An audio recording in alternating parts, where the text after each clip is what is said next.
Welcome to Resonance, podcast by Quetzal y Andrade, where we talk about bass, effects, and life things. I have about a month's time to talk about and 5 different bands, 5 different dates to share. And just want to kind of, not to boast or to seem arrogant about anything, but I'm very grateful for the opportunity to play with different acts, to vary up my playing, my musical focus, and enjoy the challenges that come with each. This past Saturday, I played with Ralph Edwards and the VIBECHECK band at the Warner's Theater, downtown Fresno, California. It was a great time. We had 2 other fellow contestants that were under Team Snoop, with Ralph Edwards in The Voice, Season 28, Sadie Dahl from Utah, and Kenny Aiko from Washington, D.C.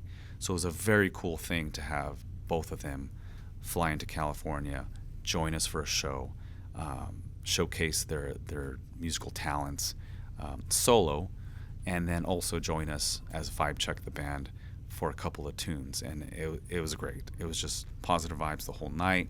There are great people on stage and off. So that was Saturday, right? That was the 14th of February, Valentine's Day. And then I have an ABELLA gig at Lucy's Lounge this Thursday. It's going to be a great time with this trio, the ABELLA trio. It does do covers, some of which VIBECHECK does as well, but on a different level, in the sense that improvisation, soloing is key. It's a focus, and we definitely take liberties to go off in tangents, right? Doing different chord progressions on the random, or after some strategic attempts prior to the next gig, right? Some stuff that we retained from the previous gig that were like, hey, that was a cool thing we did. Let's do that again. But again, it's always a great time to experiment with effects, experiment with the structure and chord progressions of, again, any given cover with this trio or this band. After that, I have February 28th, a gig with FRITZOE, whom I've never performed with, yet he's also a local act. He's Haitian, and he speaks French. So some of the tunes that we will be doing are actually in French, right? They're actually tunes that I will not understand completely on a literal level, but the music's awesome. It's on a reggae type of vibe, and it's going to be a great time. So even though I have a lot of homework to do for this gig on February 28th to learn a handful of new tunes, it's going to be worth it. It's going to be a great time. Next, I have a Sade tribute show again with F.Y.B, which is another fun band, and I actually want to talk a little bit about how some of those band members are in some of the mentioned already groups, and how the circle of friends and musicians kind of have other groups that we all kind of dabble in, or some of us do, and that kind of helps propel the newness in having new groups or new tunes being learned and performed, right? So there's that. And then last but not least, I'm going to have my trio, Andromeda AZUL trio, perform also at Howlin Wolf, which I should have mentioned. The Sade tribute is also going to be at Howlin Wolf. So again, FRITZOE at Howlin Wolf on the 28th of February. F.Y.B doing a Sade tribute at Howlin Wolf March 8th. And then lastly, Andromeda AZUL trio performing at Howlin Wolf as well, March 10th, which happens to be Bad Bunny's birthday. Now, we've actually been approached strategically, intentionally, to do a jazz night that particular Tuesday with a focus on Bad Bunny tunes. And yes, jazz plus Bad Bunny, could it ever? Well, we're going to make it happen.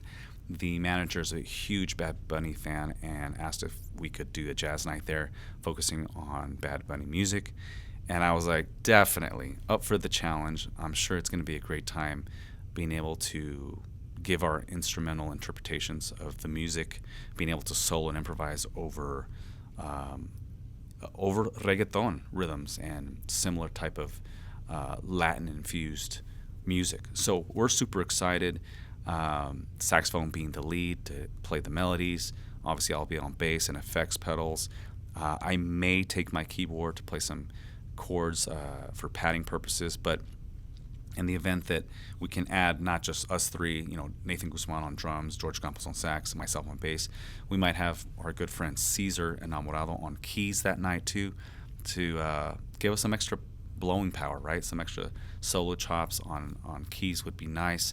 But again, that being said, Gene ABELLA is a great drummer who's the drummer for VIBECHECK. Obviously, the ABELLA trio is his baby. And in that, I'm part of it, as well as Cesar Enamorado, who plays keys. He also sings. Gene sings. So that's an awesome trio. Gene plays in VIBECHECK. I play in VIBECHECK. And occasionally, we do have Fernando Jimenez join us with VIBECHECK, who's an amazing guitar player, great singer. And he is actually part of F.Y.B, which Cesar Enamorado is part of. Sings, plays keyboard. Gene's the drummer for that group too. He sings and drums. Fernando on guitar and vocals, and I play bass in F.Y.B. So there's that. The FRITZOE gig that I mentioned earlier, Fernando will be the guitarist. I will be the bassist. FRITZOE sings and plays acoustic guitar, and I'm not entirely sure who the drummer is for that gig yet, but you can imagine, right? A lot of us are double dipping in certain groups or different groups, and it keeps us busy, right? So, my trio, Andromeda AZUL, Nathan Guzman on drums, myself on bass, George Campos on sax, and occasionally we do have Cesar Enamorado play with us, right, on keys. So, a lot of mutual friends, musicians that are competent and being able to play multiple genres, multiple styles, and obviously multiple groups. So a lot of dates, and those are the 5 bands, right? VIBECHECK, ABELLA Trio, F.Y.B, FRITZOE, Andromeda AZUL Trio. 1 month, 30 days. Again, Valentine's Day gig is already checked off. Moving on to the next this week with ABELLA. It's a handful. FRITZOE, again, I have not played any of his, I haven't played with him or his music, but again, eager to do the homework and be ready for the first rehearsal for that. The Sade tribute show, we've done it once before, and again, it's one of those things that it won't be nearly as challenging because we've already done it once before. So if we throw a rehearsal down, great. If we don't, I'm sure everybody will do their homework to restudy, review the music, and be ready for the gig on March 8th. ABELLA Trio, we're good.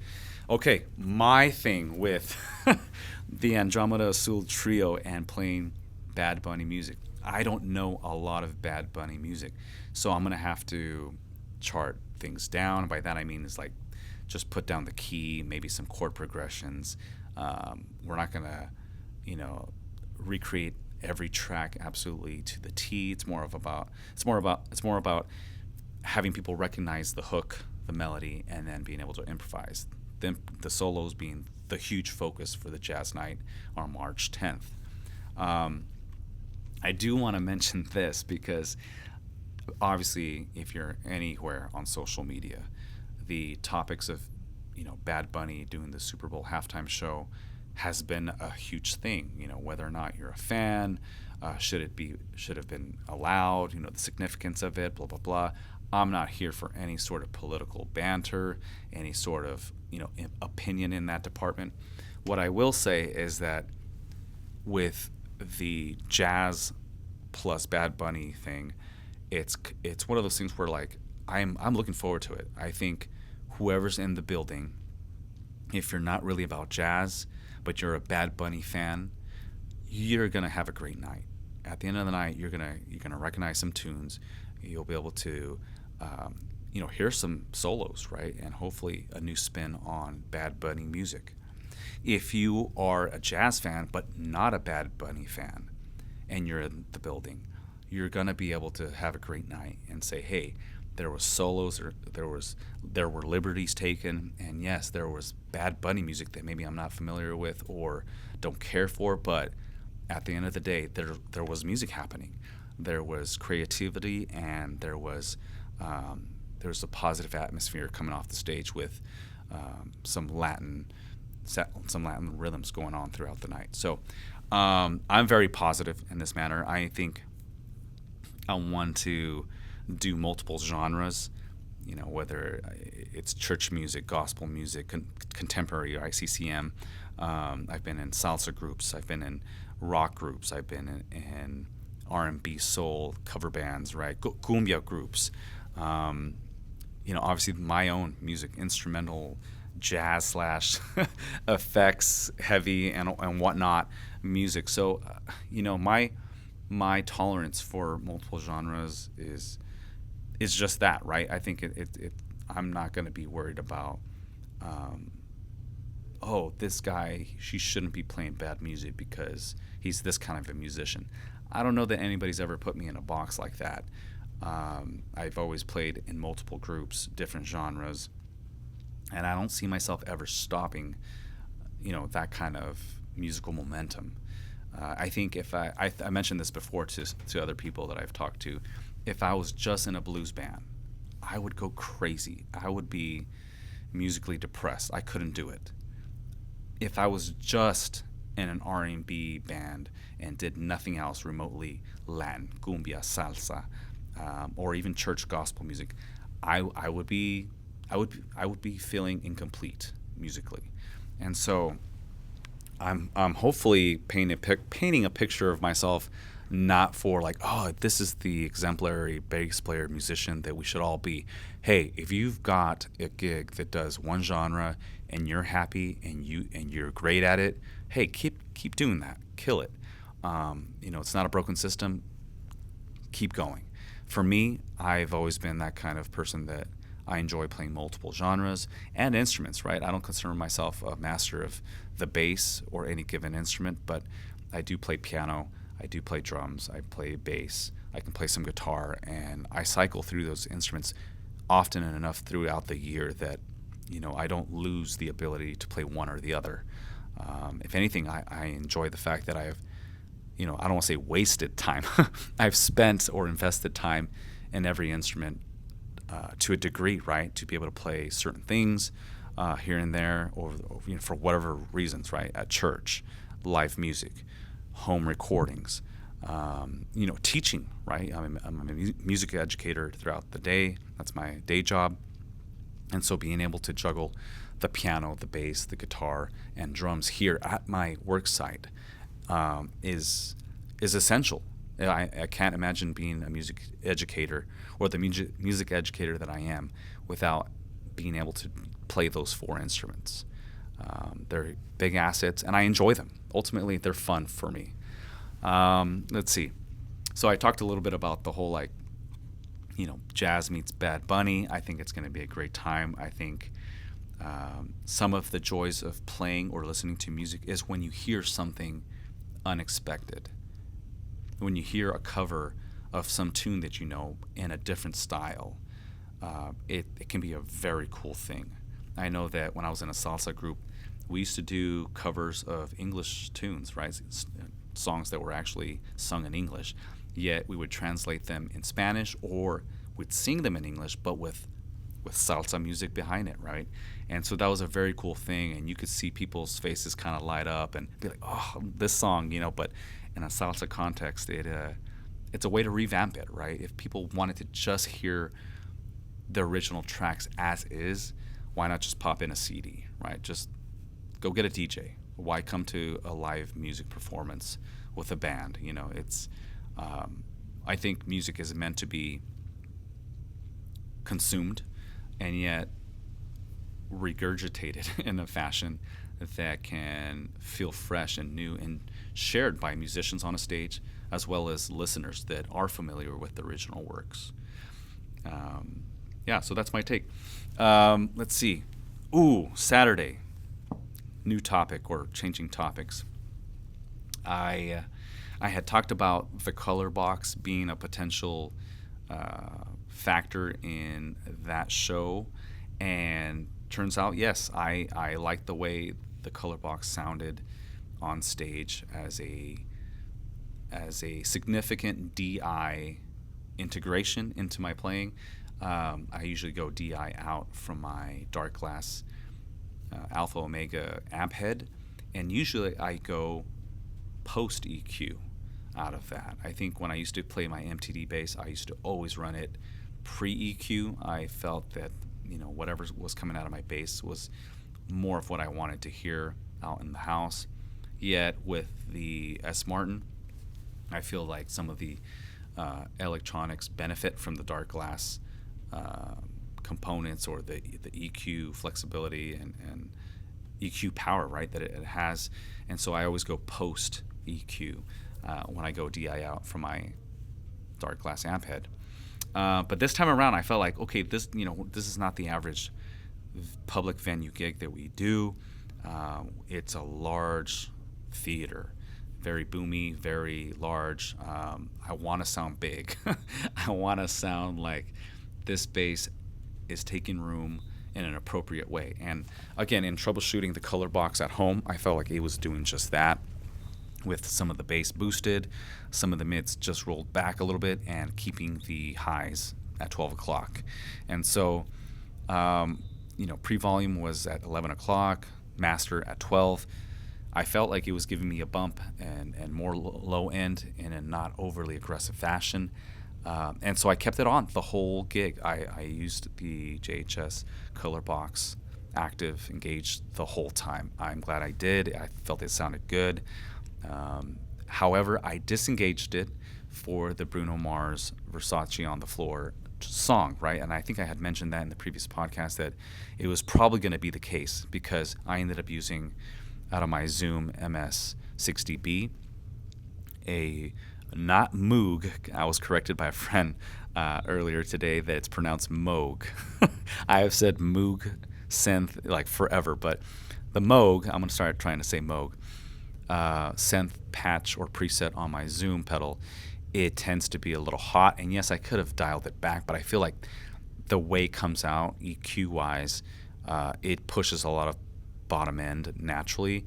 And I didn't want to change anything in that preset that would change the way it responded or felt under my fingers. I felt like it was just easier to disengage the color box and then trigger on the Zoom pedal for that Moog synth sound. So again, that's the only time I disengaged it, and I felt it was appropriate. There was a needed balance sonically to do that. Like if I had kept on the color box, it would have been way too boomy and loud for that room, because I actually did try it in the rehearsal, right, during the sound check, to really get an accurate assessment of that theory, right? And so when I left it on, it was definitely a little too hot, too low end heavy, not articulate enough. So I disengaged the color box for that track, right, for that tune. Other than that, I felt it was worth the trouble to take. I don't know that I'll ever have a color box planted permanently on a pedal board. Have I thought about it? Yes, but I keep thinking my mono light board is just all too mobile. I don't need a DI box most times. DI option off my amp, if I'm going to take the rig, is already there. My church gig, I usually just use my XLR to 1/4-inch cable adapter from my pedal board to the house, and that works plenty fine. It's one less thing to have to plug in, carry, or to to purchase a whole new pedal board to just make a larger thing that I may not always want to have. Especially in my modular setup with my two-tiered double-decker pedal board system that I like to have in front for original music, recording, and when I play with the ABELLA trio. I'll be taking that this Thursday. I can't imagine trying to squeeze in a DI box on the side for any reason, other than maybe I'll try it if I muster up the courage and try not to be so lazy. I may have it off to the side to have it as a slight boost and frequency change pedal for solos. I feel when I've been recording, I have tried it, and it does present me a stronger mid clarity that I do enjoy.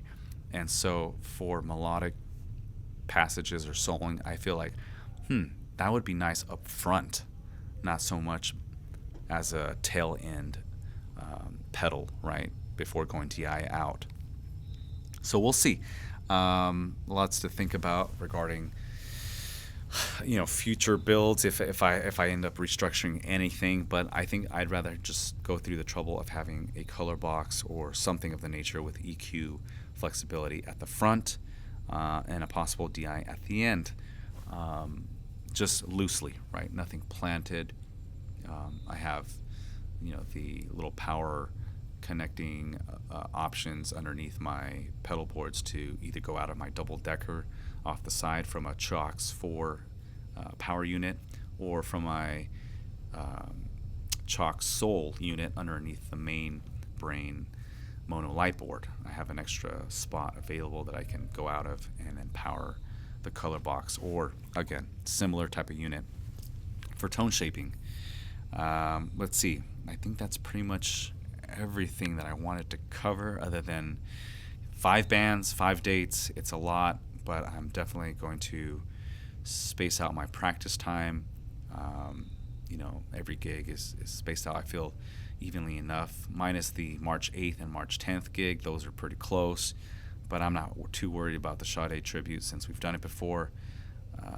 Andromeda AZUL, Bad Bunny type of jazz night. It's a couple of days after, but that'll be handled. I have plenty of weeks and days to get ready for that. Speaking of which, the synth sounds that I have, 2 of them are already pretty close to what Bad Bunny has on a couple of his tracks, so I'm not having to reinvent entirely the wheel for this gig.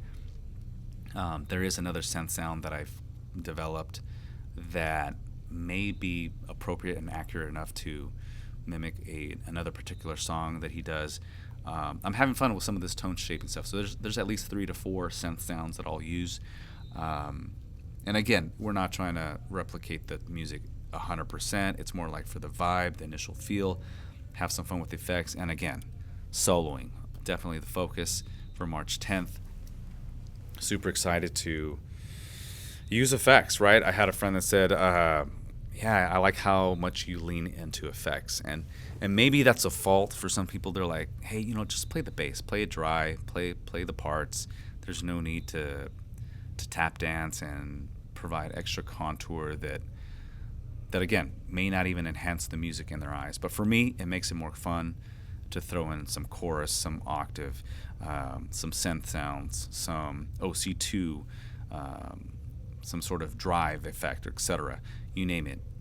If I can throw that in appropriately on occasion on a tune, I feel like it adds some fun element for me, but also sonically it provides some variation to the listener, and hopefully in a good way that's not taking away from the music, and they can be hopefully inspired to pursue new sounds of their own on their own instrument, whether they play bass or any other instrument.